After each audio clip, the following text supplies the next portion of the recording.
pada saat kita di kantor dan kita punya prinsip, aku nggak mau zolimin rekan kerjaku, aku nggak mau zolimin OB di kantor, walaupun mereka lebih rendah dariku, tapi aku harus respect sama mereka. Maka kesimpulannya, kalau kita nggak mau zolimin rekan kerja kita, bawahan kita, maka logika sederhana akan mengatakan kita pun nggak akan mau menzolimi atasan kita. Itu aja. Ya atasan lebih-lebih lagi dong. Jarang ada orang yang punya prinsip yang gue nggak zolimin orang kecil aja, orang besar gue sikat, kan enggak. Kalau sama horizontal itu baik, maka vertikal juga harusnya lebih baik. Kenapa? Karena atasan kita yang bisa meng-hire kita, lalu mereka yang gaji kita, kasih kita fasilitas. Ketika anak nggak mau menzolimi adiknya, kakaknya, ya apalagi menzolimi orang tua, gitu aja. Cara berpikir kan demikian. Nah, kalau kita nggak mau menzolimi sesama hamba, sesama teman, sesama manusia, lalu bagaimana dengan pencipta? Hadirin? Bagaimana dengan pencipta? Kalau kita nggak ingin menzolimi teman yang baru kenal kemarin, baru kenal minggu lalu gitu loh. Kita aja nggak mau zolimin dia. Lah kok bisa kita menggampangkan menzolimi zat yang memberikan kita jantung, yang memberikan kita paru-paru, yang memberikan kita usus dan seterusnya. Yang memberikan kita semua kenikmatan. Kok bisa gampang dalam menzolimi Allah tabaraka wa ta'ala? Kok nggak ditunaikan hak Allah? Nggak ditunaikan. Harusnya hak Allah dulu yang nomor satu. Dan itu hal yang wajar. Hal yang wajar. Yang menggaji kita akan menuntut kita menunaikan hak dia sebelum pegawai-pegawai yang lain.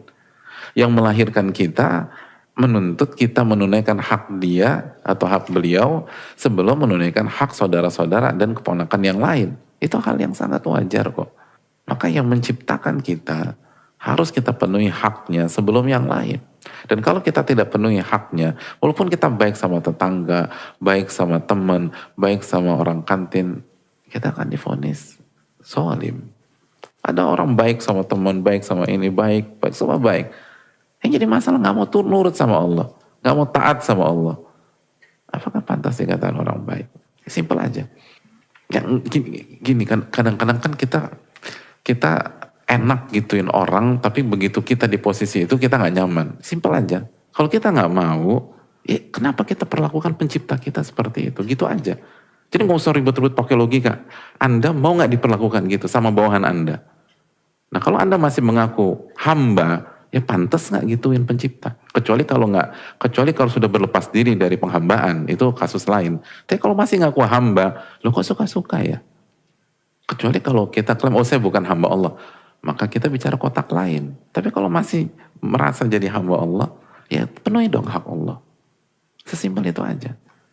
Atau kalau nggak mau memenuhi hak Allah, siap disikapi demikian sama bawahan kita, sama ART di rumah, sama driver, sama yang lain. Siap, nggak boleh marah. Kalau nggak inkonsisten. Dan inkonsisten dalam dunia ilmiah menunjukkan kita salah.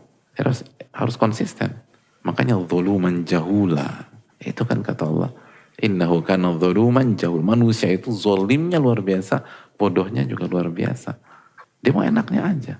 Kalau buat penciptanya ada alasannya. Kan kita ini. Anda terima nggak kalau bawaan Anda pakai logika ketika ngejawab perintah Anda? Gitu aja. Terima nggak? Nggak terima. Lalu kenapa sikapi pencipta demikian? Kenapa menyikapi yang kasih jantung demikian? Kenapa menyikapi yang kasih paru-paru demikian?